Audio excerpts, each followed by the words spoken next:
తాకట్లో ఉన్న మీ బంగారాన్ని విడిపించి ఆ రోజు ఆన్లైన్ రేటుకి కొంటాం. Sharma gold company. 1971 తర్వాత మరోసారి భారత్ పాకిస్తాన్ మధ్య భీకర యుద్ధం జరుగుతోంది.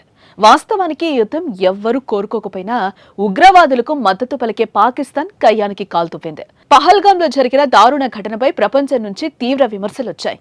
అప్పటి వరకు ఎంతో సహనంగా ఉన్న భారత్ సైన్యం ఉగ్రవాదులకు సరైన గుణపాఠం చెప్పేందుకు సిద్ధమైంది.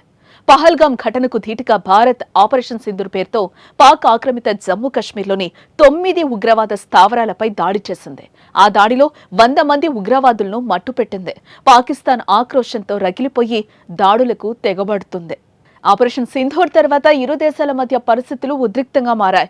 ఇరు దేశాలు బాంబుల వర్షం కురిపించుకుంటున్నాయి. దేశంలోని సరిహద్దు రాష్ట్రాలపై పాకిస్తాన్ సైన్యం దాడులు చేస్తోంది. దీన్ని భారత సైన్యం ధీటుగా తిప్పికొడుతోంది.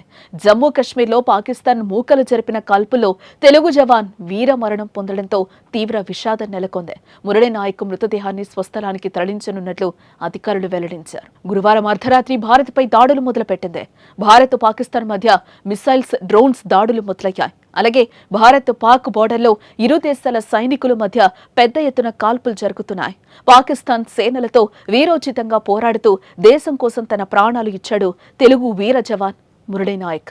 ఈ విషయాన్ని భారత సైన్యం తెలిపింది. రేపు మురళీ నాయక్ మృతదేహాన్ని స్వస్థలానికి తరలించనున్నట్లు అధికారులు వెల్లడించారు. మురళీ నాయక్ విషయానికొస్తే ఆంధ్రప్రదేశ్ రాష్ట్రంలోని సత్యసాయి జిల్లా కల్లితండ అయినప్పటికీ సోమందేంపల్లి మండలం నాగినాయని చెరువు తండాలో పెరిగాడు. సోమందేపల్లిలోని విజ్ఞాన పాఠశాలలో విద్యాభ్యాసం పూర్తి చేశారు. చిన్నప్పటి నుంచి సైన్యంలో చేరి భరతమాతకు సేవ చేయరని కోరికతో ఉండేవారు. ఇందుకోసం ఎంతో కష్టపడి ఆర్మీలో చేరారు. మురళి దేశ రక్షణ విషయంలో ఎప్పుడూ ముందుండేవారు. అతడి ధైర్య సాహసాలకు మెచ్చిన ఆర్మీ ఉన్నతాధికారులు కీలకమైన జమ్మూ కశ్మీర్లో పోస్టింగ్ ఇచ్చారు.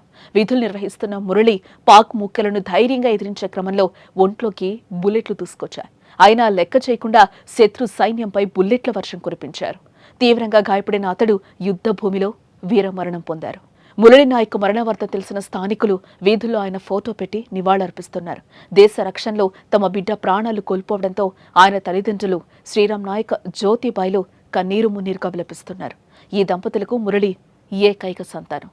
మురళీ నాయక్ మరణంతో స్వగ్రామంలో విషాద ఛాయలు నెలకొన్నాయి.